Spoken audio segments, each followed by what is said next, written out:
名探偵の調査。探偵は手の中にある小さな金色の竜をもう一回見た。見れば見るほど、その竜は鍵の形をしていると思った。もしこれが鍵なら、この鍵で開くドアがあるはずだ。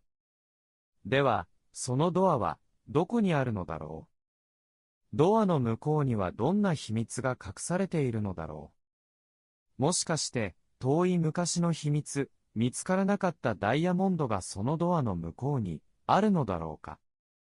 すべての答えは、耳という言葉にあるのかもしれない。昨夜、暗い部屋の中にいた幽霊の手は、その答えを知っているはずだ。その幽霊は、昨夜、良太と愛子が寝ている場所を変えていたことを知らず、良太がベッドのライトの近くで寝ていると思っていたので、そこに寝ている人の首に触れたのだ。しかし、そこに寝ていたのは、良太ではなく、愛子だったのだ。その幽霊の目的は、小さな金色の竜を盗むことだった。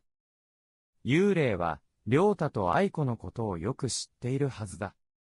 探偵が頭を下げたまま、何も言わずに、小さな金色の竜を見ているのを見て、良太は、明智さん、私の曽祖父の話は、幽霊の手と何か関係があるのですかと、聞いた。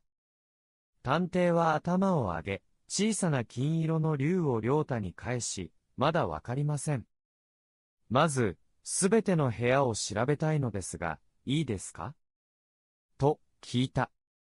良太は、はい、大丈夫です。私が案内しましょう。と、言った。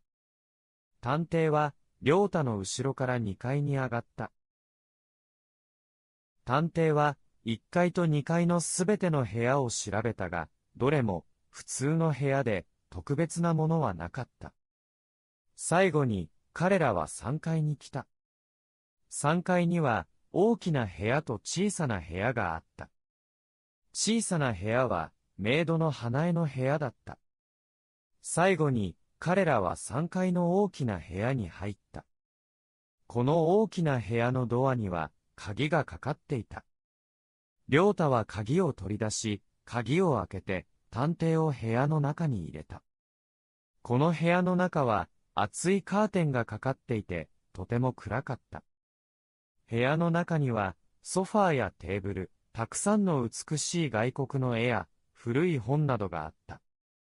探偵が最も興味を持ったのは、赤い布で覆われた、銅像のような大きなものだったが、赤い布で覆われていたので、それが何なのかよくわからなかった。探偵は前に出て、赤い布を取ろうとした。その時、突然、良太が、触らないで。と、大きな声で言った。探偵は、どうしてと、とても不思議そうに、良太を見ていた。良太は、この赤い布の下には、曽祖父がドイツから持ち帰った銅像があります。この銅像にはとても不思議な力があり、触ると悪いことが起きると聞いています。昔、この話を信じていない人が、この銅像を触ったことがありました。その人は、次の日に亡くなったそうです。このようなことは一回や二回ではありません。だから明智さん、安全のために、この銅像には触らないでください。と、言った。それを聞いた探偵は、突然後ろに倒れて、ソファーに座った。